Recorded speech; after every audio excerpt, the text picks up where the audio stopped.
All right. Now I understand why you mentioned Mel Kiper. Go ahead. I'll play ball. Yeah, let's start with this here. Of course, 1 and 2, we already know. Bryce Young, C.J. Stroud. And then number 3 is where we get the interesting part of the draft. Todd. We have a trade.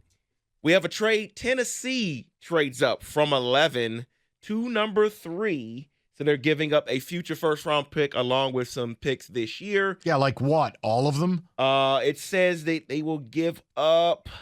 It's got to be a 1, a 2, a 3. Yeah, they're giving up a 1 this year, a 1 next year, and potentially a first in 2025 or a second rounder, along with 41. Oh, my God. Yeah. Okay, go ahead.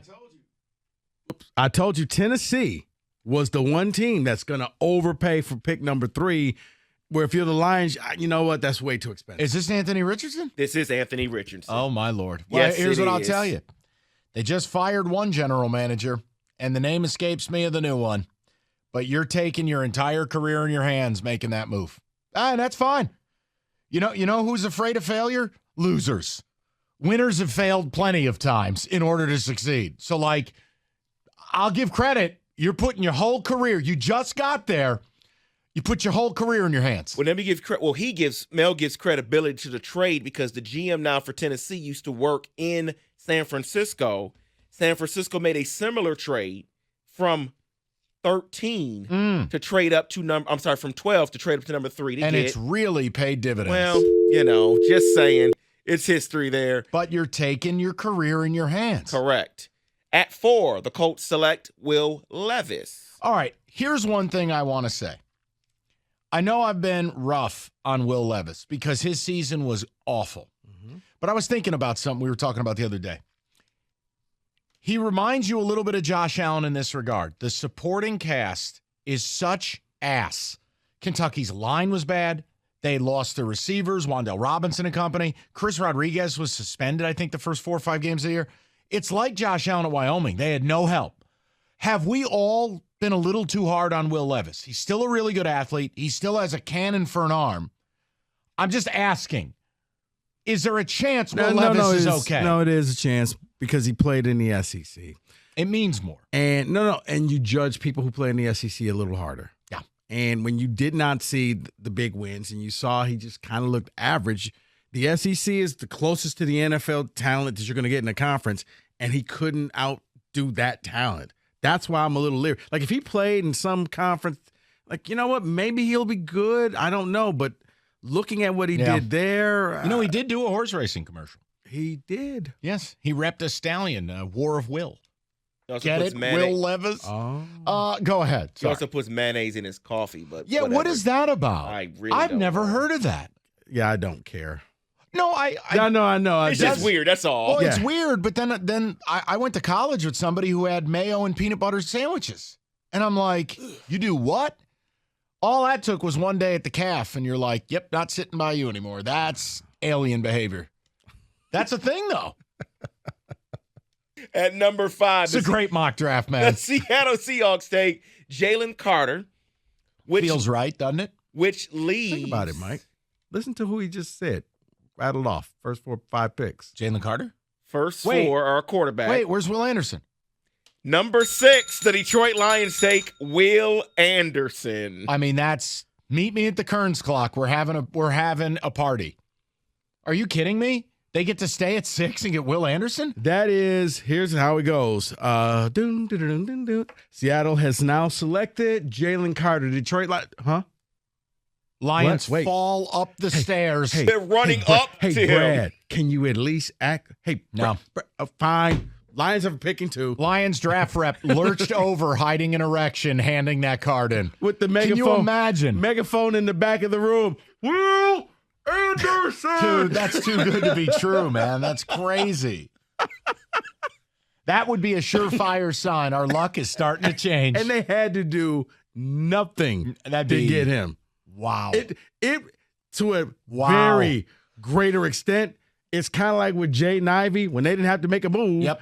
And Jaden just fell right in their lap.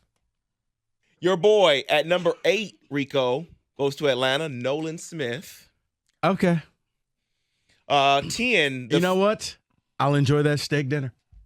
I may put mayo on it. Oh, The Philadelphia Eagles at 10 solidify and just strengthen an already strong offensive line and take Peter Skoronski. Wow. Bears passed on him? Yeah, the Bears took offensive lineman. They took Darnell Wright. Okay, went a different direction.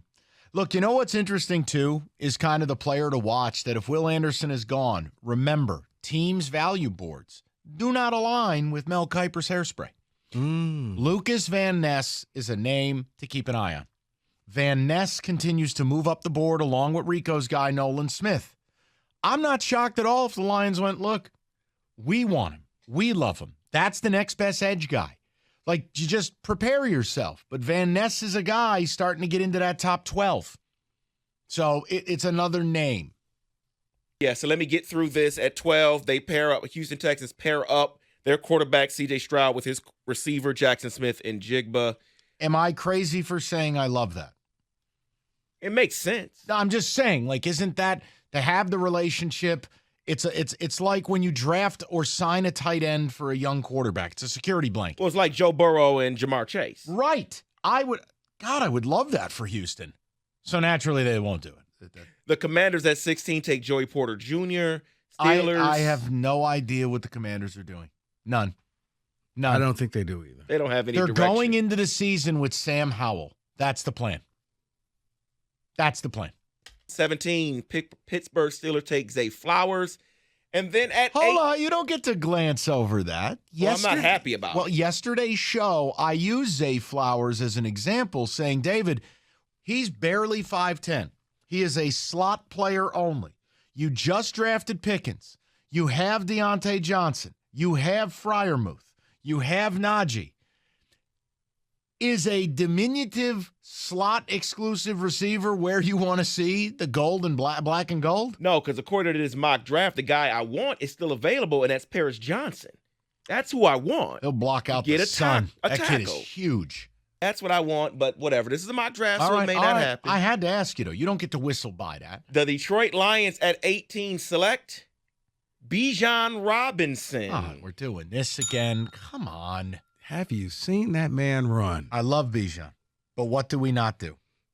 We don't draft running backs. And we don't pay running quarterbacks. backs. I mean, running backs. Look, am I going to freak out if they took him at 18? No.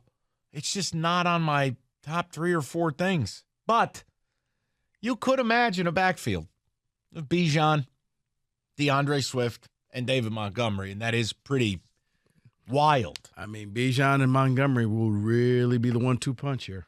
Poor DeAndre. DeAndre, you saw what we did with Jeff Okudah, right? Rico treats him like broken Legos. And then a 24-year guy, Lucas Van Ness, goes to the Jags. Okay, he's low in this draft. Your Giants at 25 take DJ Turner late in the first round. That wouldn't shock me. Speed. The Giants are absolutely addicted to drafting Wolverines. My entire life. Dude, he's got the speed. And here's the thing, though, Mike.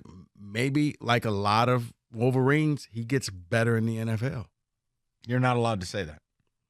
That flies in the face of the narrative. Okay.